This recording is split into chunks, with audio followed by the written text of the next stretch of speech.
नमस्कार दोस्तों, मैं आरती देवी आप सभी लोगों का अपने इस YouTube चैनल पर हार्दिक स्वागत करती हूँ, अभिनंदन करती हूँ और तहे दिल से शुक्रिया करती हूँ कि आप सब लोग मेरे इस YouTube चैनल के माध्यम से मुझसे जुड़ पा रहे हैं और अपने कीमती स्केड्यूल में से कुछ क्षण मुझे सुनने में दे पा रहे हैं। तो दोस्तों, आज 7 मार्च 2026 है। 7 मार्च 2026 के बाद 8 मार्च 2026 आता है और 8 मार्च 2026 जो कि अपने आप में ही इतिहास के पन्नों में दर्ज है। 8 मार्च 2026 इतिहास के पन्नों में इंटरनेशनल वुमेन्स डे या अंतरराष्ट्रीय महिला दिवस के नाम से दर्ज है। और अंतरराष्ट्रीय महिला दिवस जिसको कि उत्तर प्रदेश, भारत देश के तमाम स्टेट की महिलाएं, उत्तर प्रदेश की महिलाएं और साथ ही साथ इस पूरे विश्व की महिलाएं महिला दिवस के रूप में मनाती। मैं आरती देवी अपने पिछले 5 सालों से इस समाज के लिए, इस देश के लिए, इस दुनिया के लिए बहुत संघर्ष कर रही थी, बट मुझे बहुत अफसोस इस बात का है कि मैं वो संघर्ष आप सब लोगों के सामने नहीं लेके आ पाई। मेरी अप्रोच बहुत गलत थी, बट मेरा विजन, मेरा आइडिया, मेरा शिक्षा एकदम सही थी, बट मेरी अप्रोच ने मुझसे आज मेरी जीत का, मेरे संघर्ष का, मेरे कर्म का सारा क्रेडिट छीन लिया है। तो ऑफिशियली आज से हम और आप पल पल पे कनेक्टेड रहेंगे। मैं आरती देवी इस पूरे समाज, इस पूरी दुनिया, इस पूरे देश का भार अपने कंधों पे रख के या भार या जिम्मेदारी अपने कंधों पे समझ के अपने जन्म से लेके अभी 29 साल तक पूरा सफर अकेले संघर्ष कर रही हूँ। बट मुझे पता है कि अगर मैं ऐसे अकेले संघर्ष करती रहूंगी तो हम कभी भी उस विजन को अचीव नहीं कर पाएंगे जो विजन हमारा है या जिस विजन के लिए मैं ये संघर्ष कर रही थी। मेरी अप्रोच में बहुत सारी चीजें ऐसी थी जिनको गांव की वो लड़की समझ सकेगी जिसको फेसबुक पे फोटो डालने पे भी बिना उनकी प्रॉब्लम परिवार के लोग, घर के लोग कर। मेरे संघर्ष को मुंबई की वो लड़की नहीं समझ पाएगी जो ब्लॉगिंग भी कर रही है, जो अपना फेस भी दिखा रही है, सब कुछ कर रही है। सेम एज मेरा जो आइडिया था द लव शो, जो कि इस प्रकार है। ये हमारा लव शो का पूरा एक एआई जनरेटेड इमेजेस के थ्रू मैंने रिप्रेजेंट करने की कोशिश की है। और ये शो केवल इंडिया में ही नहीं, इंडिया के पूरे 28 राज्य और 9 केंद्र शासित राज्यों के साथ साथ इस पूरे विश्व के 190 कंट्रीज तक हम लोगों को ले जाना है। हालांकि कुछ जगह तो ये शो मेरे मरने के बाद एग्जीक्यूटेड होगा, बट कुछ जगह है जहां अभी एग्जीक्यूट हो सकता है। तो आज 7 मार्च 2026 वो इंटरनेशनल वुमेन्स डे के एक दिन का पहला दिन मैं आप सब लोगों के पास, आप सब लोगों के साथ, आप सब लोगों के लिए फिर से अपनी एक नई जिंदगी की शुरुआत कर, और इस बार फ्रंट टू फ्रंट कैमरे के साथ, पल पल की खबर के साथ अपने कल यानी इंटरनेशनल वुमेन्स डे को सेलिब्रेट करती हूँ कल से। और मैं अपने आप से आपको साक्षी मान के एक वादा करती हूँ कि कल से मैं अपने जिस जीवन की शुरुआत कर रही हूँ उसमें पीछे नहीं हटूंगी और हर एक खबर से आपको अपडेटेड रखूंगी। वो खबर अच्छी हो, बुरी हो, प्रशंसनीय हो, हास्यपूर्ण हो या फिर दुख भरी हो, मैं किसी भी बात को आप सब लोगों से छुपाऊंगी नहीं। चाहे वो परिवार के सदस्य का इंटरफेयर हो या समाज के किसी इंसान का इंटरफेयर हो या देश के किसी इंसान का इंटरफेयर हो या राष्ट्र के किसी या इंटरनेशनल किसी पर्सन का इंटरफेयर हो, एक एक बात से मैं आप सब लोगों को अपडेटेड रखूंगी और फिर जाके इस द लव शो को इस कंट्री, इस स्टेट से कितने और देशों में ले जा सकती हूँ ये सोचो। क्योंकि शुरुआत शुरुआत हमारे भक्ति वेदांत प्रभुपाद जी जो हैं उन्होंने भी इस्कॉन की थी। शुरुआत शुरुआत हमारे विवेकानंद जी ने भी अमेरिका में जाके की थी। हाँ, मुझे पता है कि अभी तक कोई भी ऐसी बड़ी शुरुआत किसी फीमेल के द्वारा, किसी लड़की के द्वारा, किसी महिला के द्वारा नहीं की गई है, बट मैं ये इनिशिएटिव ले रही हूँ। मेरे पास वैसे 3 मुद्दे ऐसे हैं जिन पे मैं लास्ट 5 ईयर से वर्क कर रही हूँ, बट हर जगह अनसक्सेस ही पा रही हूँ। अनसक्सेस का रीजन ये नहीं है कि मैं हार रही हूँ, बट मैं गलत अप्रोच को पकड़े हुए थी। आज से वो सारी अप्रोचेस सही कर रही हूँ। मुझे मेरी गलतियों का रियलाइज हुआ है और कहते हैं जब जागो तब सवेरा। और विवेकानंद जी बोलते हैं उठो जागो और लक्ष्य की प्राप्ति तक रुको मत। तो आज से मैं भी फिर से अपने आप को उठा रही हूँ, जगा रही हूँ और लक्ष्य की प्राप्ति तक ना रुकने के लिए अग्रसर कर रही हूँ। जो मेरी गलतियां थी वो मैं एक्सेप्ट कर रही हूँ और जहाँ से आप लोगों का साथ मांग रही हूँ वहां से प्लीज आप लोग मेरे साथ आने की कोशिश, हमारे साथ, क्योंकि सबके साथ ही हमारा इस विजन को हम लोग अचीव कर पाएंगे। पहला जो हमारा विजन है वो महिलाओं को कैटेगरी के अंदर 35 to 50% का आरक्षण। जैसे कि जब कभी भी महिला आरक्षण लागू होता है तो उत्तर प्रदेश की गवर्नमेंट 20% का आरक्षण देती है, हरियाणा की गवर्नमेंट अलग आरक्षण देती है, बिहार की गवर्नमेंट 35% का आरक्षण देती है, राजस्थान की गवर्नमेंट 30% का आरक्षण देती है, संसद भवन में 33% का आरक्षण दिया जाता है, पंचायती राज में 35 से 50% का आरक्षण दिया जाता है और फिर अलग अलग नाना प्रकार के महिलाओं को जुमले बताए जाते हैं कि आम आदमी पार्टी महिलाओं को बस फ्री कर देती है। तो अभी तक महिलाओं को जिन जुमलों की लालच दी गई है सत्ता के लिए, मुझे लगता है कि पर्याप्त नहीं थी। आज 2026 चल रहा है जहाँ पे एक महिला हो या एक पुरुष हो, दोनों को पैसे की जरूरत, नाम की जरूरत, पद की जरूरत, प्रतिष्ठा की जरूरत समान मात्रा में, चाहे वो सांसद का पद हो या चाहे वो विधायक का पद हो या चाहे वो मुख्यमंत्री की कुर्सी हो या प्रधानमंत्री का पद हो या प्रधान का पद, हर एक पद की एक गरिमा है और स्त्री भी उस गरिमा को महसूस करना चाहती है, स्त्री भी उस पद के मान सम्मान के लिए डिजर्व करती है। तो मुझे ये लगता है कि आज गवर्नमेंट को 35 to 50% का आरक्षण शैक्षिक संस्थानों से लेकर स्टेट जॉब्स और सेंट्रल जॉब सब में दे देना, और अगर नहीं मिलता है तो महिलाओं को इसके लिए संघर्ष, क्योंकि भारत देश एक ऐसा देश है जहाँ पर महिलाओं ने के लिए एकजुट होकर कभी संघर्ष नहीं किया है, ना वोट के अधिकार के लिए, ना नोट के अधिकार के लिए, ना स्वतंत्रता के अधिकार के लिए, ना मान और सम्मान के अधिकार के लिए। और भारत ही एक ऐसा देश है जहाँ पर नारी सबसे बुरी से बुरी कंडीशन देखी गई है। उनमें से अगर मैं एग्जाम्पल के तौर पर लूं तो द्रौपदी की कहानी महाभारत से रिलेटेड, द्रौपदी का चीर हरण किसी अमेरिकन कंट्री या किसी बहुत शिक्षित कंट्रीज में नहीं हुआ। नांगेली के मूलाकरम टेक्स की जो घटना है वो किसी शिक्षित कंट्री या शिक्षित देश की घटना नहीं है, वो इस भारत देश की घटना है। वो इस भारत देश में जीता जागता क्रूरता का एग्जाम्पल है। सती प्रथा कोई शिक्षित देश या अशिक्षित देश का कुकर्म नहीं रहा है, वो भारत देश का कुकर्म रहा है। सीता को दोबारा से वनवास, पहले वनवास, ये सब जीते जागते एग्जाम्पल भारत देश के ही है, जिनमें अगर हम त्याग की बात करें तो महिलाओं के ऐसे अनगिनत अनगिनत किस्से आपको मिल जाएंगे। वो पुरुषों के त्याग के इतने अनगिनत किस्से नहीं मिलते हैं। वो राधा को ले लो तो प्रेम में त्याग है, पार्वती को ले लो तो शादी में त्याग है। तो पहला हमारा ये मुद्दा था, क्या मुझे इस संघर्ष को आगे बढ़ाना चाहिए और जीवन को इस डगर में खर्च करना चाहिए, या दूसरा मैं 5 साल से एक मुद्दे पर काम कर रही थी, क्योंकि एज यू नो मुझे नहीं पता मेरा नाम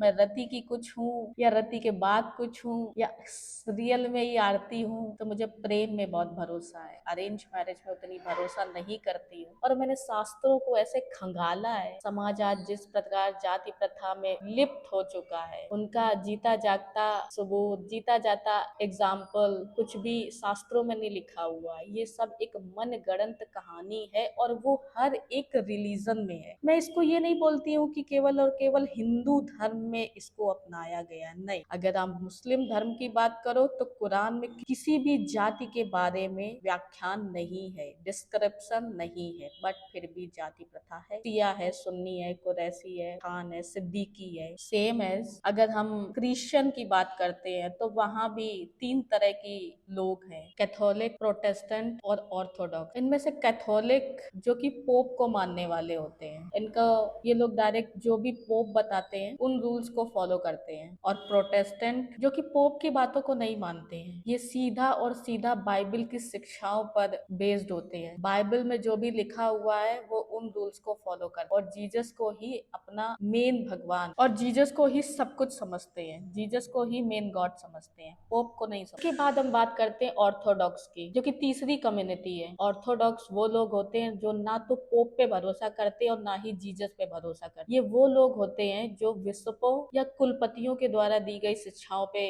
भरोसा करते। और क्रिश्चियनिटी में भी अलग अलग बहुत सारी कास्ट्स हैं, सरनेम्स है, जिन सरनेम का ना तो बाइबल में जिक्र है, ना क्रिश्चियनिटी के किसी भी फादर के द्वारा, सिस्टर के द्वारा लीगल बताया जाता है। उनका कहना यही होता है कि हम सब एक हैं, ये सरनेम ये कास्ट सिस्टम कुछ भी नहीं है। जबकि क्रिश्चियनिटी में भी मार्क जुकरबर्ग का जुकरबर्ग सरनेम, इलोन मस्क का मस्क सरनेम, बिल गेट्स का गेट्स सरनेम, जेफ बेजोस का बेजोस सरनेम, लैरी पेज का पेज सरनेम, ये सारे सरनेम हैं जो कि आपस में एक दूसरे को बांटते हैं। फिर अगर हम हिंदुइज्म की बात करते हैं तो चारों वेदों को मिलाकर जब आप पढ़ोगे तो उसमें केवल और केवल ब्राह्मण, क्षत्रिय, वैश्य, शूद्र और निषाद, इन पांच के अलावा और किसी भी चीज का जिक्र नहीं किया गया है। और इन पांचों के बारे में जब आप डिटेल्ड डिस्क्लिनेशन पढ़ोगे तो आप लोगों को पता चलेगा कि वहां पर भी ब्राह्मणिज्म में जो अलग अलग कास्ट कैटेगरी है कि तिवारी, चतुर्वेदी, पंडित और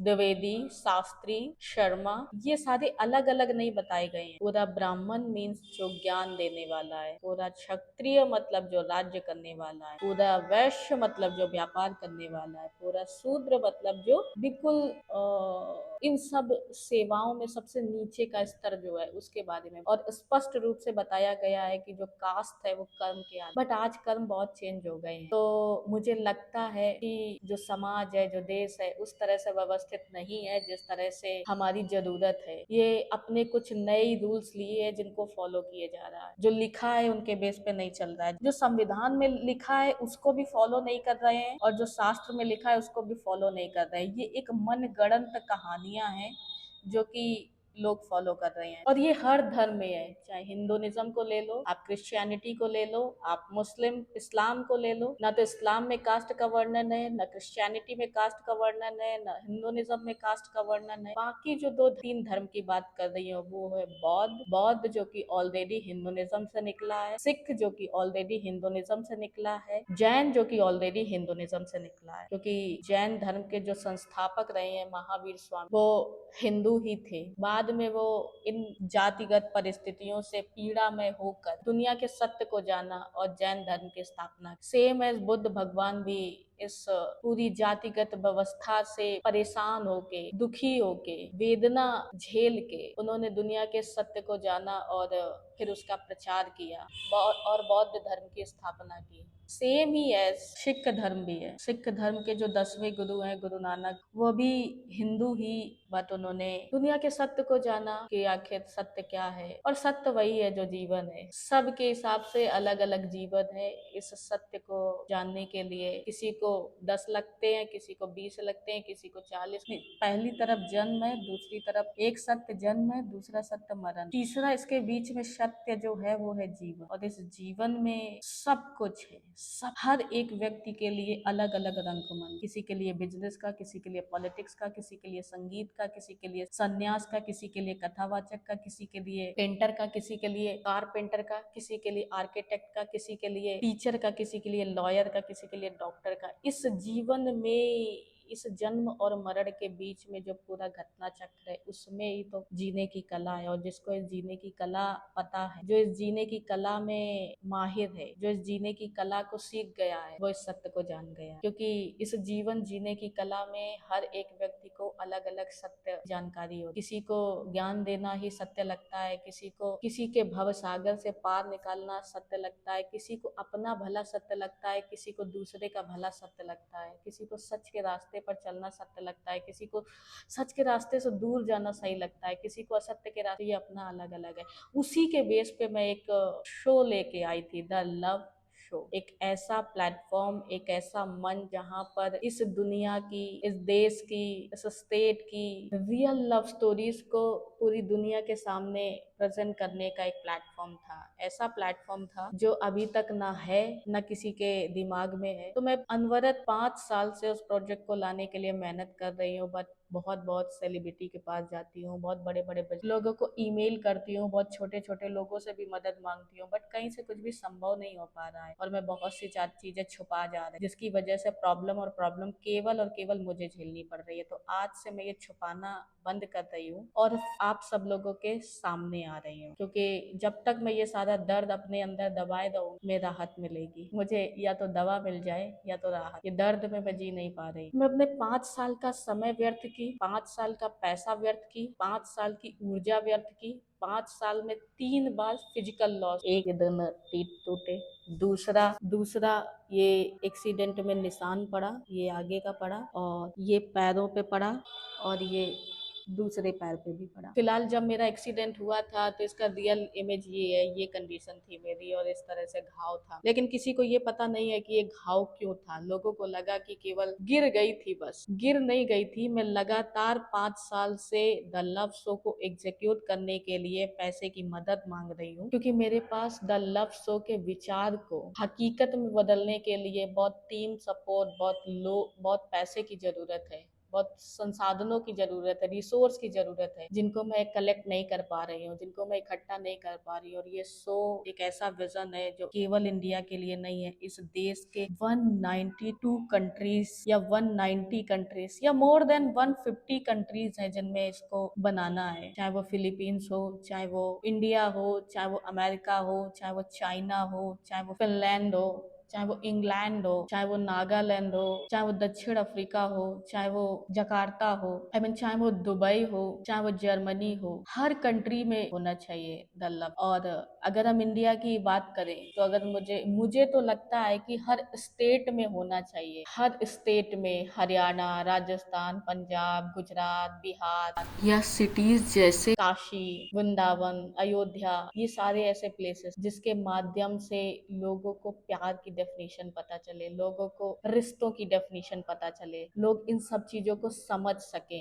आज जिस तरह से यूथ या गर्लफ्रेंड बॉयफ्रेंड के रिश्ते हैं और समाज जिस तरह से अरेंज मैरिज करता है, ये एक सही वे नहीं है मैरिज का, जहाँ एक दूसरे को इस तरह से सहमति जाने बिना बहुत ज्यादा टाइम स्पेंड करे आप अपनी लाइफ, और लाइफ बहुत बड़ी चीज, एक ही लाइफ में कोई कर सकता है, कोई द्रौपदी मुर्मू बन सकता है, कोई housewife, totally depends on your in laws family की आपको कैसी मिलती है। अगर पॉलिटिक्स से रिलेटेड है तो आप पॉलिटिक्स के फील्ड में लड़की अग्रसर हो जाएगी, अगर शिक्षा के क्षेत्र में है तो उसमें अग्रसर हो जाएगी, उसको जैसा ही ससुराल मिलेगा वो उस फील्ड में अपने आप को अग्रसर कर ले। और जब कुछ नहीं मिलेगा तो पूरी जीवन हाउसवाइफ की लाइफ जी के, मर के, खाक होके, राख होके चली जाएगी। मैंने ये द लव शो का सेकंड मेरा आइडिया जिसको पूरी दुनिया में ले जाना था और मैं कंटिन्यू अनवरत प्रयास कर रही हूँ। मेरी अब बहुत शर्मिंदा हूँ कि मैंने गलत अप्रोच का सहा, क्योंकि द लव शो, प्यार एक ऐसी चीज है और जात पात एक ऐसी चीज है और धर्म एक ऐसी चीज है जिसमें इंसान क्या, मुझे भी एकदम से फ्रंट में आने में थोड़ा सा समय लगा। मेरा 5 साल बाद कुछ चीजें थी जो मैं कर रही थी, मैं चाहती तो अनवरत दिखाती रहती, घर का प्रेशर था, लोगों का प्रेशर था, और भी बहुत सारी चीजें थी जिनको मैं समझ नहीं पाई कि किस तरह से सॉल्व करूं। क्योंकि हमारे यहाँ अगर एक ये भी मुद्दा होता है, लड़की अगर थोड़ा सा घर से दूर भी चली जाए ना तो लोग ये नहीं सोचते हैं कि वो ज्ञान लेके आएगी या वो नई जानकारी लेके आएगी, वो सोचते बिगड़ गई है, वहां गई बिगड़ गई। उसको उनको ये नहीं पता कि वो एक नई दुनिया की जानकारी भी ले लिए जाके कि अरे मुंबई का माहौल कैसा है, अरे बैंगलोर का माहौल कैसा है, अरे पुखनाया का माहौल कैसा है, अरे जर्मनी का माहौल कैसा है।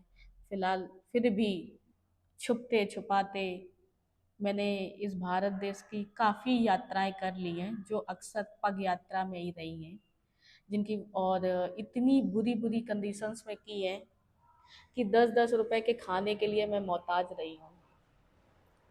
मैंने ट्रेन के जनरल डिब्बों से अपनी यात्राएं स्टार्ट की हैं और जनरल डिब्बों के उन फ्लोरों पे सो सो के अपनी रात गुजारी है, जिनका व्याख्यान आपके हृदय में वेदना पैदा करेगा या नहीं करेगा मुझे नहीं पता है, बट मेरे हृदय में एक बहुत बड़ी वेदना पैदा करता है कि मैं देश, समाज और दुनिया के लिए इतना संघर्ष कर रही हूँ और फल जीरो का जीरो हो जाता है। इसकी वजह से मैंने सोचा कि मैं अपने इस 30 साल के संघर्ष को, 30 साल के समय को, I mean 29 साल के समय को, जीरो से लेके 29 साल, मेरा डेट ऑफ बर्थ 21/8/1996 है और आज चल रहा है 7 मार्च 2026। इन सब को, इन सब संजोए हुए पलों को, इस सब जिए हुए एक एक पल, एक एक सेकेंड, एक एक मिनट, एक एक घंटे और एक एक वीक, एक एक मंथ, एक एक ईयर का, एक एक सदी का मेरे पास जो एक्सपीरियंस है वो सारा मैं उस बायोग्राफी में लिख दूं। बट जब मैं लिखने बैठी तो उसको संजोना थोड़ा सा मेरे लिए टफ भी था। दूसरी बात, मैंने ये सोचा कि जब मैं इतनी फेल हूँ तो मेरी इस बायोग्राफी को कोई 200 300 400 500 रुपए दे के पढ़ेगा भी या नहीं। तो मुझे फिर से एक अपनी गलती लगी और मैंने अपनी गलती को फिर से धुल के अपने इस वे को प्रायोरिटी दी और आप सब लोगों तक इस वे के माध्यम से पहुंचने के लिए कार्य करना स्टार्ट। मैं वादा करती हूँ कि कल से मैं एक नई लाइफ जी रही हूँ और आप सब लोगों के सामने इसी तरह से हमारा कम्युनिकेशन होता रहे। मैं सिर्फ धर्म बचाने के लिए कर रही हूँ। वो कहते हैं ना, यदा यदा हि धर्मस्य ग्लानिर्भवति भारतः अभ्युत्थानम् अधर्मस्य तदात्मानं सृजाम्यहम् कि धर्म आज इतना बिगड़ चुका है, इतना करप्टेड हो चुका है कि कुछ पूछो नहीं। इतना पैसे में, इतना करप्शन में लिप्त हो चुका है कि उसका व्याख्यान करना मेरे लिए काफी अशोभनीय हो जाएगा जिस दिन मैं इन धार्मिकता के पीछे का पैसा और करप्शन और टैक्स और ये सारा आप सब लोगों को बता दूंगी। फिलहाल सबको अपने अपने लेवल पे तो पता ही है कि किस तरह से धार्मिकता चल रही है कि एक आज इंसान, आम इंसान खाने के लिए मर रहा है और एक धर्म गुरु न जाने कितनी बड़ी बड़ी लग्जरीज कारों से चल रहा है, लग्जरीज फैसिलिटीज से चल रहा है। बट मेरी किस्मत में वो सब नहीं है। चलो कोई बात नहीं, अपनी अपनी किस्मत है, अपनी अपनी सच्चाई है। मैंने सच्चाई छुपाई तो मैं यहाँ हूँ। अगर मैंने सच्चाई छुपाई नहीं होती तो मैं कहीं और होती। अब जो छुप गई वो छुप गई, अब जो बतानी स्टार्ट की हूँ वो बतानी स्टार्ट कर। तो मैं चाहती हूँ कि इस द लव शो के कॉन्सेप्ट को इस देश से आगे 150 कंट्रीज तक ले जाने में मेरी मदद करो। हम सब लोग साथ चल के करें और यहाँ से बहुत सारी जॉब्स क्रिएट होंगी और इस प्लेटफॉर्म से आप लोगों को उन संघर्षपूर्ण प्रेम कथाओं या लव स्टोरीज के बारे में जानने का मौका मिलेगा जो आपके सामने नहीं है। आपके सामने आज एक बहुत बड़े बड़े प्लेटफॉर्म्स है, नेटफ्लिक्स है और ये सारी मूवीज हैं जिनमें सारी घटनाएं स्क्रिप्टेड हैं। इन स्क्रिप्टेड घटनाओं से हमें क्या सीख मिल रही है? कुछ सीख नहीं मिल रही है, सारी क्रिएटेड है। जॉब भी क्रिएट होगी, समाज भी सुधरेगा, कास्टिज्म भी कम होगा और ये मेरा प्रोजेक्ट है। क्योंकि मैंने गरीबी की वो रेखा भी जी है जहाँ जनरल डिब्बे में जगह नहीं होती है। लोग, मैं कानपुर से मुंबई तक का 22 घंटे 24 घंटे का सफ़र तय करती हूँ केवल और केवल बैठ के, और उसमें ना टॉयलेट जाती हूँ, ना वॉशरूम जाती हूँ, ना फ्रेश होने जाती हूँ, कहीं नहीं जाती हूँ। क्यों? क्योंकि जनरल डिब्बे इतने गंदे होते हैं कि उनमें जाया कैसे जाए। दूसरा, जब मैं मुंबई पहुंचती हूँ तो मैं वो डीलक्स शौचालय होता है ना, वहाँ पे जाके नहाती हूँ, फ्रेश होती हूँ और सीधा किसी न किसी बिजनेसमैन और सीधा किसी न किसी सेलिब्रिटी के पास जाती हूँ। मेरा संघर्ष मैं दिखा नहीं रही हूँ और लोग सोचते हैं कि वो तो पागल है, बैठी रहती है। तो मैं आज से बताना चालू कर रही हूँ और आगे के संघर्ष को पूरा आप सब लोगों के समक्ष प्रस्तुत करने की कोशिश कर रही हूँ। तीसरा जो मेरा था, आप लोगों ने देखा होगा ना, इंडियन सिस्टम जो है उसमें पराठा की बड़ी अच्छी रेसिपीज होती है। हमारे यहाँ कम से कम 15 प्रकार के पराठास होते हैं। आलू का पराठा, प्याज का पराठा, मिक्स पराठा, पनीर पराठा, गोभी का पराठा, मूली का पराठा, मूली गोभी का पराठा, दाल का पराठा, मीठा पराठा, भरवा पराठा, प्लेन पराठा, लच्छा पराठा। तो मैं इन सब पराठास को एक करके एक ऐसा सिस्टम बनाना चाह रही थी जैसे पराठा कॉर्नर, जहाँ पे हर तरह का केवल और केवल आपको पराठा ही मिलेगा।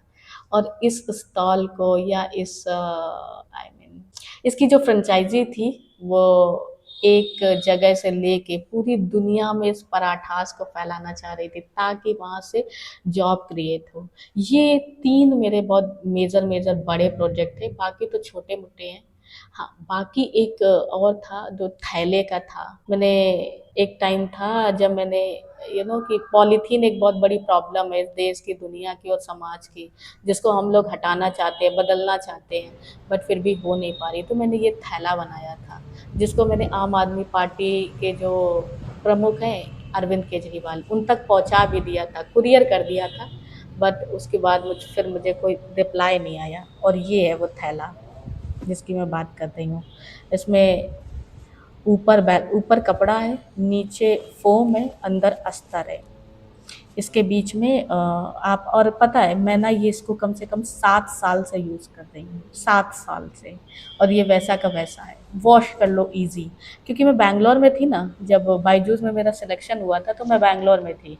बैंगलोर में आप लोगों को पॉलीथीन अलाउड नहीं है, पेपर में ही ले जाना पड़ता है। पेपर में क्या होता है कि अगर जो भीगी वाली चीज़ है वो नहीं ले जा सकते आप। अब नया थैला खरीदो, हर बार तुम 10 रुपए 15 रुपए का थैला खरीदते हो, और ये जो थैला है इसकी कीमत आपको 200 250 रुपए के बीच में एवरेज पड़ जाती है। तो मैं ये चाहती थी कि ये थैला पूरे भारत देश विस्तृत होने के साथ साथ पूरे जहां तक भी पहुंच सकता है, क्योंकि मेरे आइडियाज तो हैं सब कुछ मैनेज करने के लिए। मुझे पैसा चाहिए, टीम चाहिए, सपोर्ट चाहिए, लोग चाहिए, वो नहीं है। फिर मैंने एक और न्यू देखा था इन्वेंशन क्या की, कि ये जो मेरा पहला एजेंडा है द लव शो, जिस पे मैं काम कर रही थी। दूसरा एजेंडा है 35 to 50% वुमन आरक्षण का। तीसरा है पराठा कॉर्नर, और चौथा है ये थैला, और पांचवा मैंने बस केवल ऐसे ही जो थर्माकोल्स होता है ना उसको ऐड किया था, कि ये जितनी भी जैसे सड़क वगैरह बनती है उसमें जो ईंट होती है, आप लोगों ने देखा होगा ना कि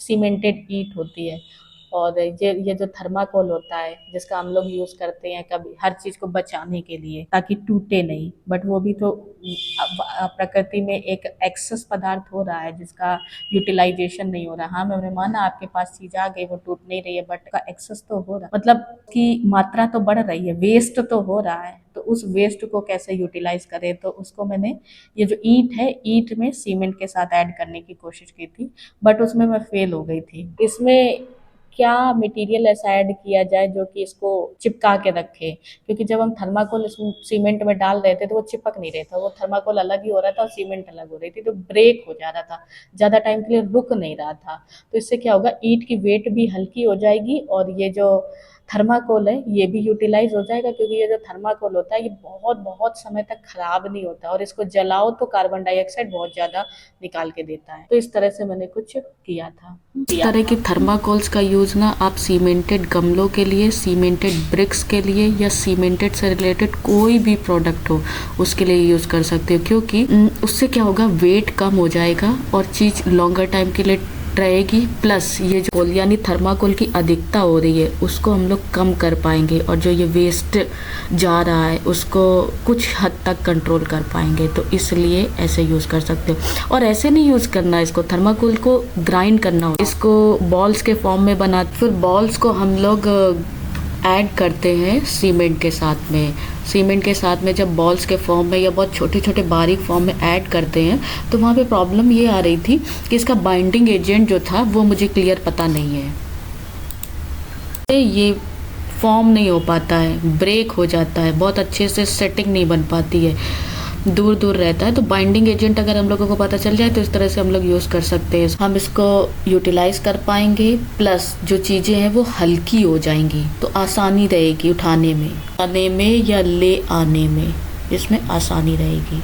ये मैंने 2 किताबें लिखना स्टार्ट की है, जिनमें से इतनी इतनी कंप्लीट हो गई है, आगे की मुझे कंप्लीट करनी है, और बाकी सारी नेक्स्ट बातें मैं अपने नेक्स्ट व्लॉग में करूंगी। तब तक के लिए नमस्कार, और मिलती हूँ आप सब लोगों से नेक्स्ट व्लॉग में। जय हिंद। भारत माता की जय नहीं, भारत माता की जगह कहाँ है ये, वो चाहे आरएसएस हो, हेडगेवार ने स्टार्ट किया। इस दुनिया में जितनी भी बड़ी बड़ी चीजें हैं ना, वो महिलाओं के द्वारा नहीं, पुरुषों के द्वारा ही की गई हैं। इस्कॉन मंदिर प्रभुपाद के द्वारा किया गया, भक्ति वेदांत प्रभुपाद जी द्वारा किया गया, जो कि आज पूरे ऑल ओवर दी वर्ल्ड में है, और आरएसएस जो कि ऑल ओवर दी इंडिया में है, हेडगेवार जी द्वारा की गई है। बाकी ये 3 प्रोजेक्ट मेरे द्वारा सोचे गए हैं। मुझे आप सब लोगों का साथ चाहिए, मेल फीमेल, छोटा बच्चा, बड़े बूढ़े, पद वाले या आम नागरिक, सबका। मिलती हूँ नेक्स्ट ब्लॉग में। नमस्कार।